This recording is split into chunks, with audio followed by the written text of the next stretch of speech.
Vamos lá, vamos iniciar mais uma aula, mais um encontro, com muito carinho, com muito amor, com muita positividade, tá? Quanto mais positivo você pensa, mais as coisas vão dar certo na tua vida.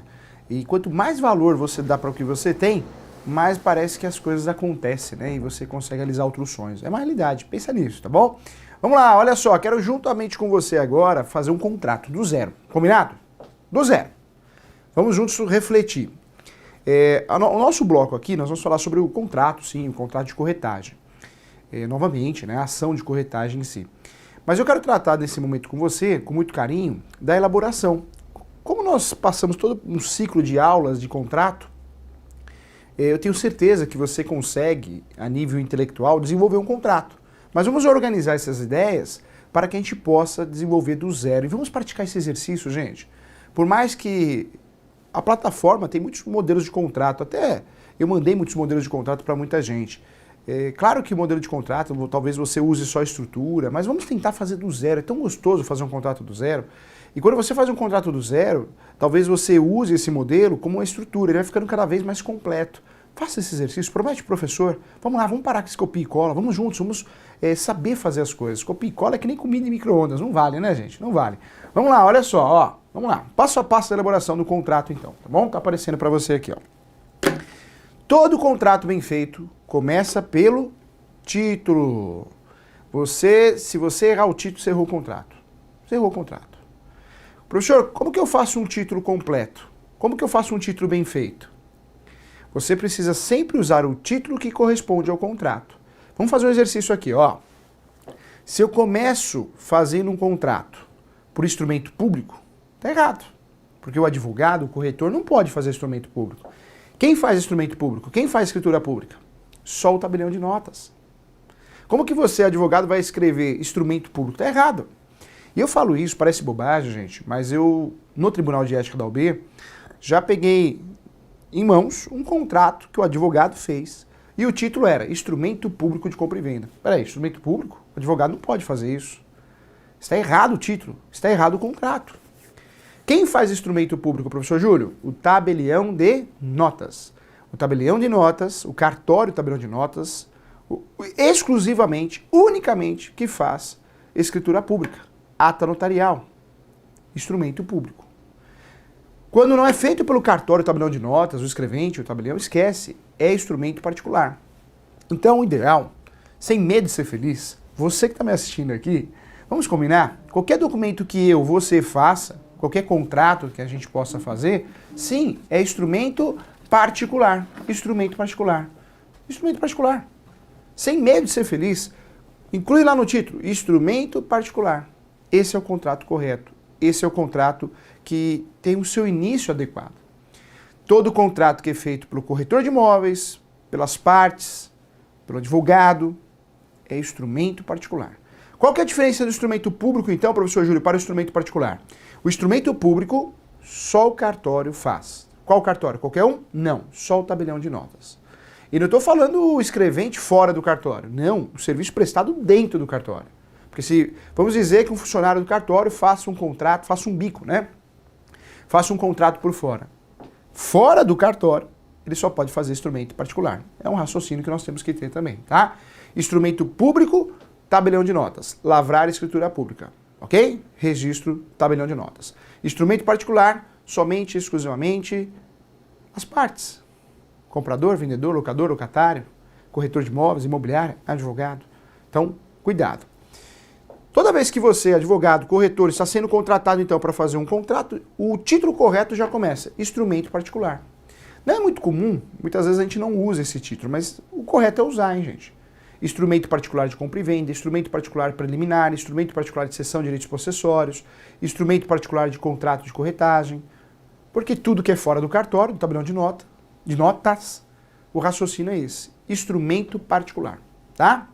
Então o contrato, o título bem feito, já começa aí, você diferenciando o que é instrumento público e o que é instrumento particular. Depois, pensando no instrumento público, o título, estamos falando do título aqui, hein? Título do contrato. Nós vamos pensar assim, ó, se eu estou fazendo, eu advogado, você está fazendo, você doutora, é instrumento particular. Então já começa, instrumento particular. Professor, mas é um contrato de fechamento de negócio. Instrumento particular preliminar. Professor, não é a compra e venda mesmo. Instrumento particular de compra e venda de imóveis. Não, professor, é posse. Instrumento particular de cessão de direitos possessórios e afins. Não, professor, é direitos hereditários. Instrumento particular de cessão de direitos hereditários. Calma, respira, já sei o que você pensou. Nós estamos dando um exemplo aqui. Né? Nem tudo pode ser feito por instrumento particular, não deve ser feito. Toda transação imobiliária acima de 30 salários mínimos, para que você e o seu cliente consiga registrar, tem que ser por escritura pública. Está no artigo 108 do Código Civil. Então, respira, calma. Nós estamos dando um exemplo aqui. Mas existe sim situações que tem que respeitar uma formalidade. Essa formalidade seria fazer escritura pública. No caso da compra e venda acima de 30 salários mínimos, se ela for feita por instrumento particular, você não vai conseguir registrar. Pode até ser feita, nada impede. Mas você não cumpre o requisito para registrar no cartório de imóveis. Esse imóvel vai ficar irregular. E a mesma coisa com cessão de direitos hereditários. Nós já conversamos aqui que a cessão de direitos hereditários, o advogado, o comprador, o investidor, ele precisa sempre ter cautela. E essa cautela é fazer instrumento público, ou seja, escritura pública de direitos hereditários, e também ter a anuência de todos os herdeiros ou comprar de todos os herdeiros, tá? Então, cuidado, nós estamos dando aqui um exemplo de contratos e instrumentos particulares, mas vale a pena refletir que em algumas situações existe uma formalidade. Se não existir essa formalidade, vai prejudicar o cliente, tá bom? Não sei que a parte está sabendo e quer fazer desse jeito mesmo, né? Porque muita gente opta por fazer contrato particular pelo custo, porque o cartório é uma tabela mesmo, né? O tabelão de notas e o registro não tem como você fugir, é aquele valor e ponto final. Já o advogado, o corretor imobiliário, a parte consegue negociar, né? Forma de pagamento, cartório é à vista. Consegue negociar valores dos honorários, por isso muita gente opta, né? Porque não tem condições financeiras, não quer gastar em fazer instrumento particular. Professor, qual que é melhor? Não tem melhor não, gente. Está errado isso, hein? Falar que a escritura pública é melhor que o instrumento particular. Não é isso, não. Falar que é melhor, não. Tem muito contrato público, instrumento público, que é muito mais bem feito do que uma escritura pública, que é mais simples.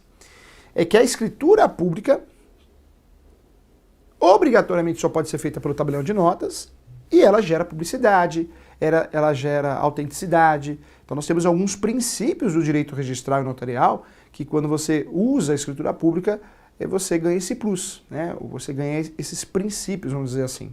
A publicidade. Então, por isso é muito interessante usar o cartório, fazer a escritura pública. Mas não que seja melhor. Melhor é a palavra incorreta, tá?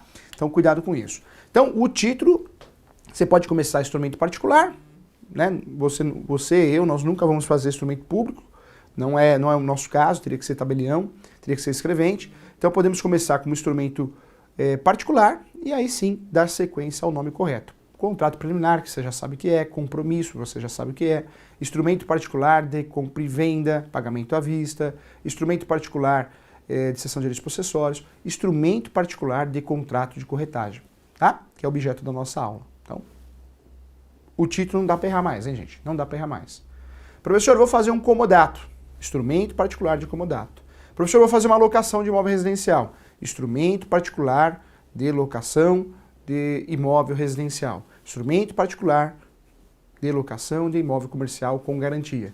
O título, gente, quanto mais completo, melhor. Quanto mais completo, melhor. Um contrato bem feito, não é aquele título, cessão de posse. Compra e venda. Esse título é muito fraquinho, né? Quando você for fazer um contrato, faça o título, começa com gosto, com raça. Comece a desenvolver o contrato já fazendo um contrato bem feito. E isso é no título. Cessão de posse, compra e venda. Não, instrumento particular de cessão de direitos possessórios e afins. Instrumento particular de compra e venda de imóvel.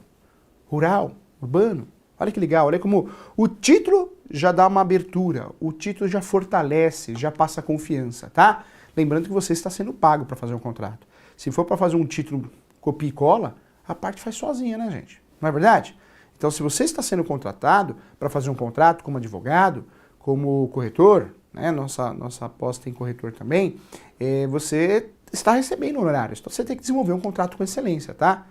Com excelência. Começa pelo título. Então, pensa nisso. O título, instrumento particular, sempre vai usar essa palavra. E sempre da forma mais completa, tá? Sempre da forma mais completa. Comodato de imóvel residencial. locação, compra e venda de imóvel residencial. Tá? Instrumento particular de compra e venda de imóvel residencial. O título é importante, hein, gente? Você vê quando um contrato é muito fraco, já começa errado pelo título. Por ser fraco, erro de português, né? Seção, com S. Seção, cuidado, hein? Né? Seção não é com S, né? Então, cuidado. Não é sessão de cinema. Então, queima o filme, hein? Queima o filme, tá? Vamos lá, mais um estudo de contrato aqui. Vamos lá, juntos aqui, passo a passo do contrato. Eu estou ensinando a você fazer um contrato sozinho, passo a passo. Depois dessa aula aqui, gente, tenho certeza absoluta, se você prestar atenção e assistir 2 vezes essa aula aqui, esse trecho aqui, que você não precisa mais de copia e cola do Google. Você consegue desenvolver sozinho. Se eu te dar um papel de sulfite, uma caneta, você desenvolve um contrato para mim. Se eu te falar o objeto. Certeza. Tá? Faz esse teste depois da aula aqui. Faz esse teste. Eu te passo o tema locação residencial. Como que fica esse título? Instrumento particular de locação de imóvel residencial. Se eu te falar em comprar imóvel usado e dívida direto com o vendedor. Instrumento particular de compromisso, compra e venda de imóvel urbano. Ó, tá vendo? Legal, né? Olha aqui, ó, vamos lá. Então você já fez o título, estamos fazendo passo a passo um contrato. Estou pegando a sua mão para você ter segurança, confiança. Professor, eu já sei fazer contrato. Então preste atenção na aula que você vai ficar melhor ainda, tá? Humildade 100%, hein? Olha só, título, legal. Ok, refletimos, juntos, o mais completo possível. É particular? Instrumento particular, sem medo de ser feliz. Não adianta achar que é escritura pública, né? Qualificação. Muito cuidado com a qualificação. Muitos contratos são mal feitos, mal elaborados, em virtude, gente, de erros na qualificação. Verdade. Fazer a qualificação do contrato parece ser algo simples, mas é bem complexo.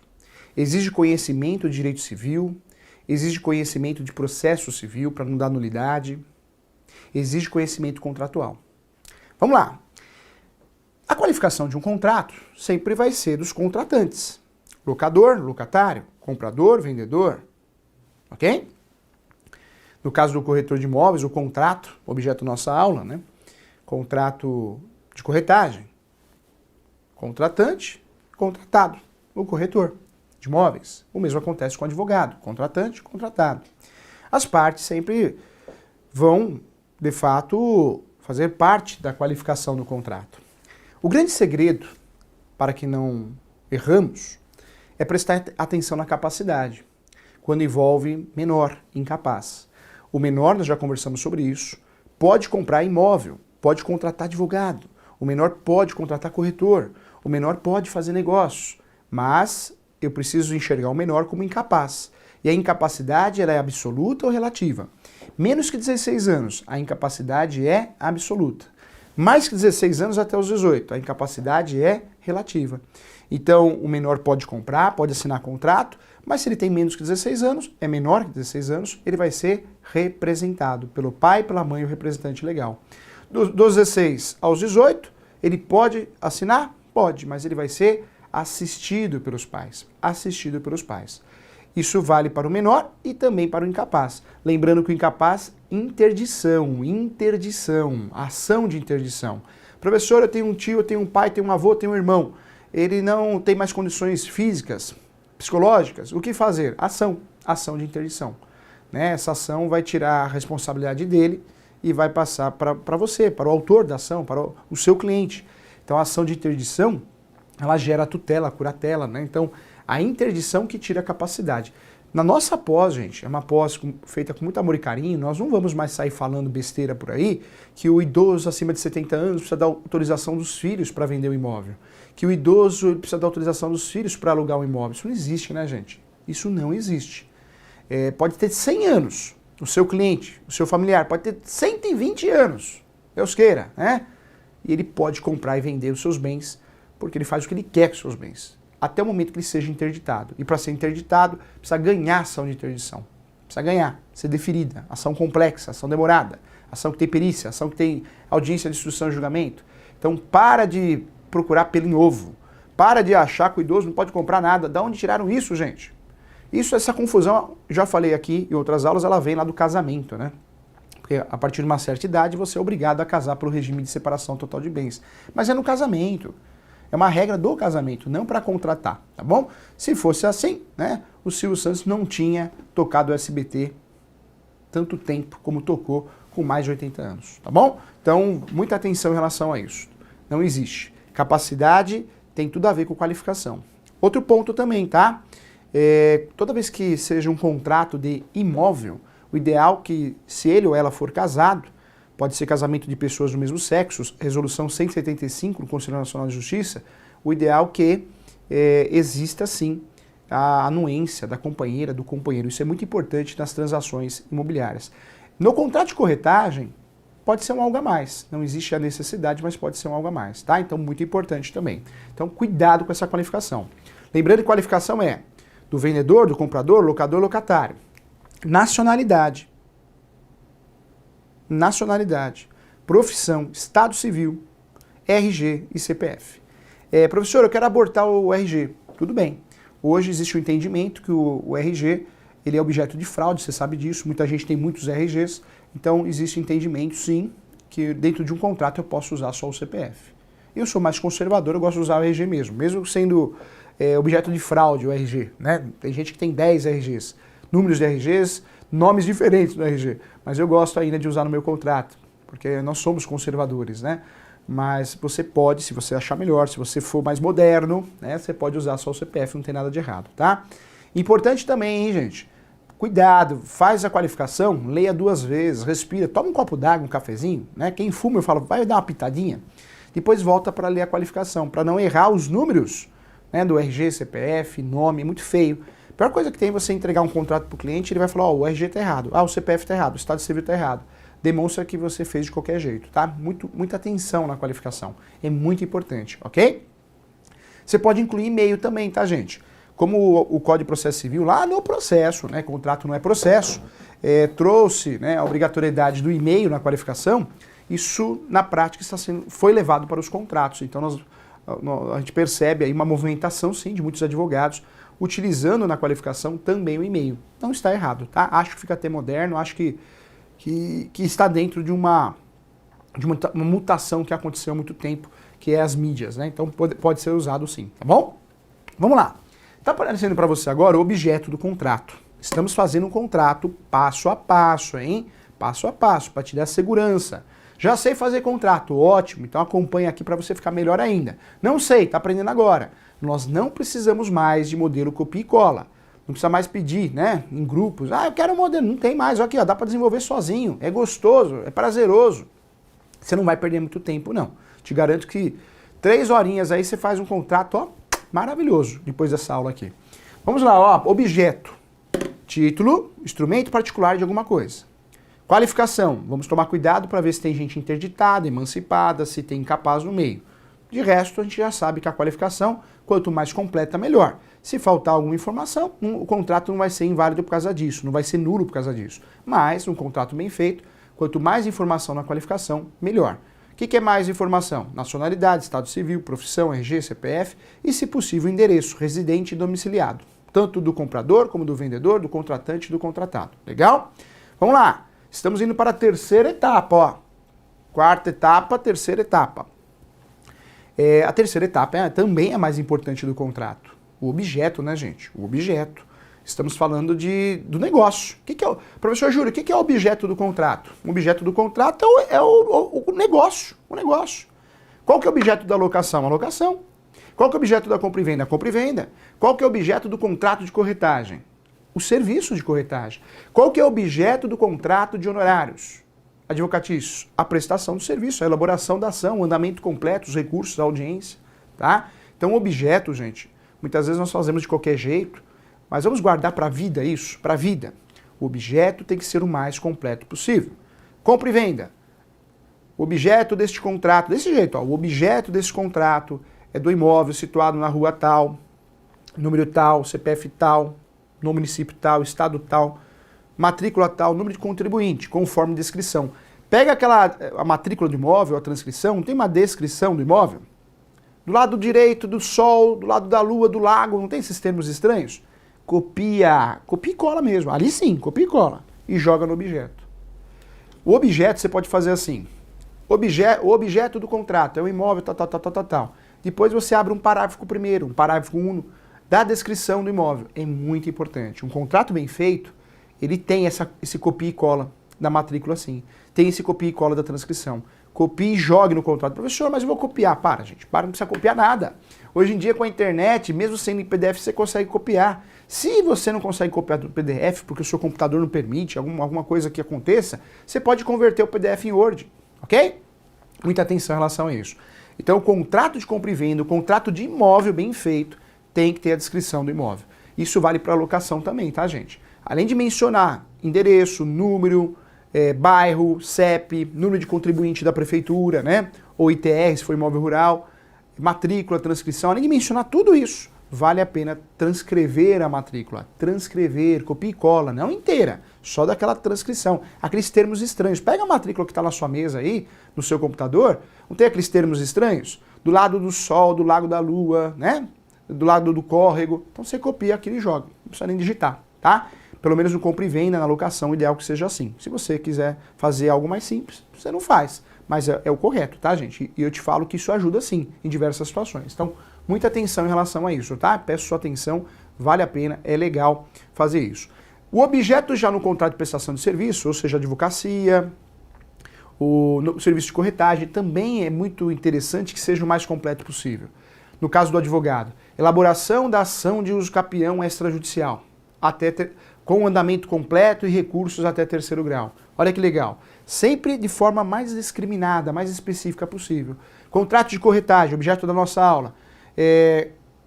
Objeto do contrato é a prestação de serviço de corretagem para a compra e venda do imóvel e ainda análise documental. Tá vendo?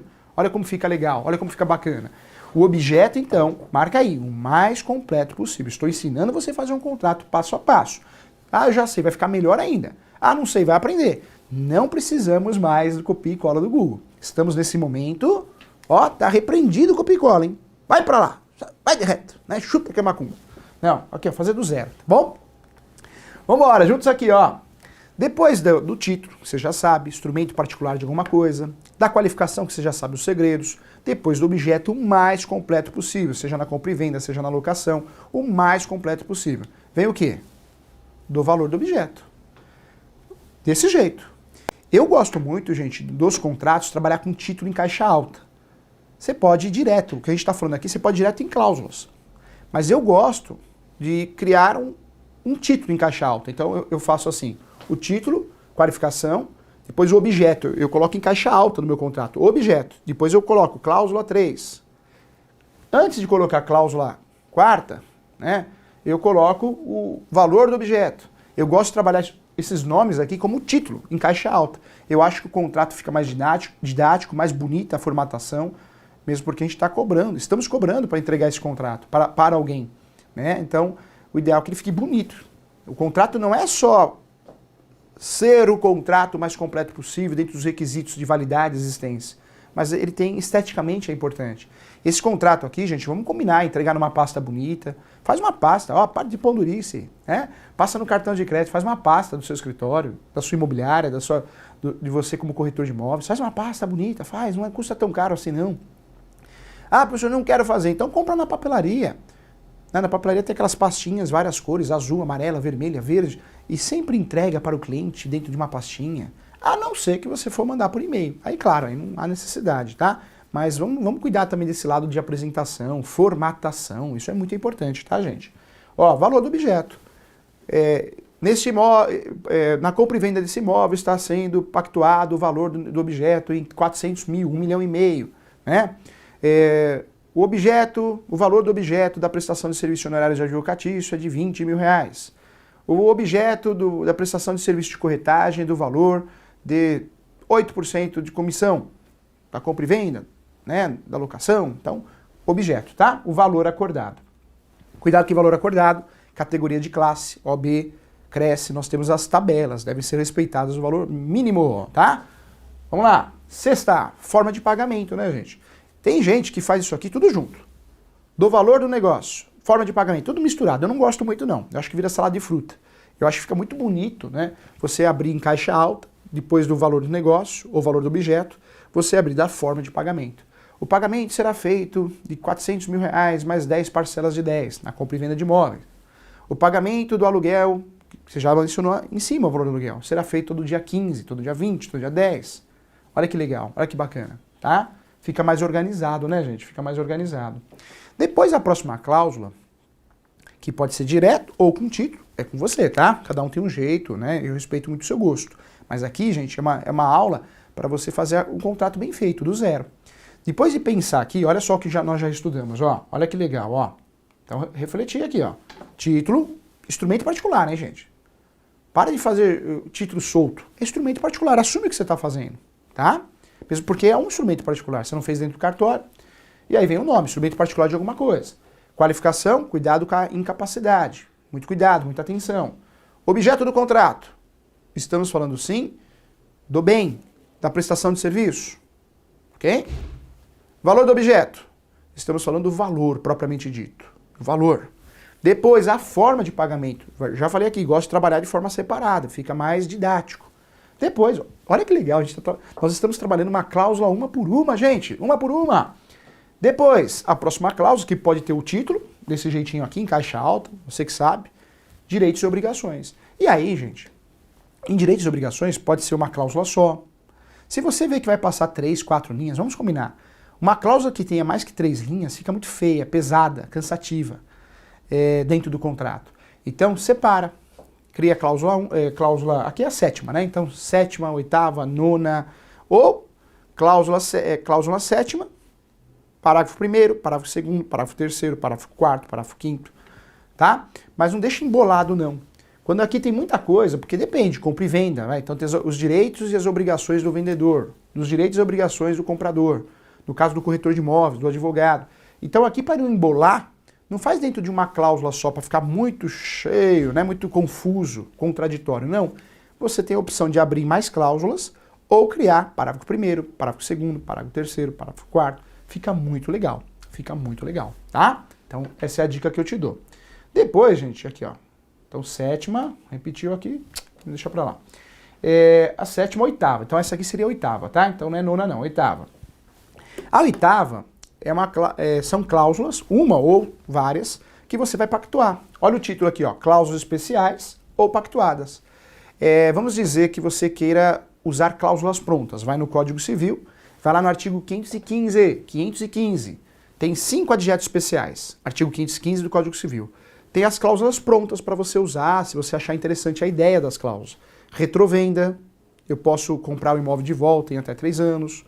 Reserva de domínio, né, que é usado para bens móveis, mas jurisprudencialmente pode ser usado para bens imóveis também. Tem lá direito de preferência, venda a contento, venda à prova. Então são cláusulas prontas. Vai lá no artigo do Código Civil 505. A partir daí você vai ver, foi estudado isso, você vai ver as cláusulas especiais, os adjetos especiais, tá? Temos a retrovenda, direito de preferência, reserva de domínio, venda a contento, venda à prova. Essas são poucas, são 5 cláusulas prontas, mas você pode usar se você achar interessante. Não, professor, eu não quero usar essas cláusulas prontas não, fast food. Eu gosto de comida caseira. Então, pactua. Sendo lícito, possível, determinado e não abusivo, você pode pactuar alguma coisa diferente dentro do seu contrato, ó. Tá? Olha que legal, olha que legal, tô até emocionado. Estamos desenvolvendo o contrato do zero, hein? Olha lá, vambora, vamos juntos aqui, ó. Depois vem as disposições gerais. Professor, o que seriam essas disposições gerais? Né? Nossa nona cláusula aqui, mais ou menos. As disposições gerais também, mais alguma informação, um anexo. O que vai na disposição geral, gente? Vai assim, olha só. Esse contrato deverá ser respeitada, deverá ser respeitado o pacto da convenção condominial. Vamos dizer que é uma compra e venda de apartamento. Aqui pode aparecer a convenção, que o comprador deverá respeitar a convenção condominial, ou locatário. Vamos dizer que as disposições gerais são os anexos, como topografia, georreferencial, na compra e venda, antes de ser entregue o imóvel rural. Vamos dizer que aqui tem uma convenção, deverá ser respeitada a convenção, o regimento interno. Vamos dizer que nas disposições gerais, lá no contrato de honorários advocatício, seja uma cláusula de transferência do processo, subestabelecimento. Para o corretor, que pode alguém mostrar o imóvel no lugar dele. Aqui, gente, disposições gerais, vamos dizer assim, é tudo que tem anexo que você possa jogar para dentro do contrato. Tudo que existe lá fora, algo que você queira mencionar dentro do contrato. Né? Talvez não faça parte do contrato da essência, mas tem a ver com o imóvel, tem a ver com a prestação de serviço. É aqui que você joga, tá? Depois aparece para nós, normalmente a última cláusula, é a cláusula rescisória, né, da rescisão. É importante. Ah, professor, ninguém casa pensando em se divorciar. Claro que não. Ninguém assina contrato pensando em fazer uma rescisão. Claro que não. Mas acontece, é fato, né, gente? Por isso eu peço muita atenção à cláusula rescisória. Na compra e venda, o vendedor desistiu? Devolve o sinal em dobro, se teve sinal. Comprador desistiu? Perde o sinal. Na compra e venda. Pode ser estipulada uma multa de até 10% do valor do negócio. Pode ser estipulada a isenção. Não é porque a cláusula de rescisão tem que ter multa, né? Às vezes tem uma cláusula de isenção. Se desistir, nada acontece. Isso vale para o corretor, vale para o advogado. Essa cláusula é importante. Pode parar aqui e aí muitas vezes muitos colegas gostam de trabalhar com cláusula de eleição. Eleição de fórum. Caso tenha um litígio, vamos levar para o fórum tal. Essa cláusula é interessante, mas essa cláusula é objeto de muita nulidade. Por quê? Brigas judiciais onde tem a ver com imóvel é sempre na localidade do imóvel. Né? Consumidor, dá para pedir a nulidade dessa cláusula para levar para o fórum próximo ao consumidor. Então eu particularmente acho que a cláusula de eleição não ajuda muito. Alguns casos eu uso, outros casos não, porque eu sei que vai dar nulidade, tá? Seria a última cláusula aqui. Depois vem a assinatura das partes, né? Importante reconhecer firma, porque lembrando que o nosso contrato é particular, instrumento particular, assuma. Então é importante reconhecer firma sim, isso ajuda. E também tem a assinatura de duas testemunhas para que esse contrato vire um título, né? Um título extrajudicial. Poderá ser executado. Tá bom, gente? Então olha que legal. A aula passo a passo do contrato é um plus para você, com muito carinho, com muito amor. Então, no próximo bloco, nós vamos dar continuidade ao contrato de corretagem no que diz respeito à ação de corretagem. Mas eu queria voltar nesse assunto só para a gente fechar com chave de ouro, pegar na sua mão, passo a passo. Um abraço, até já!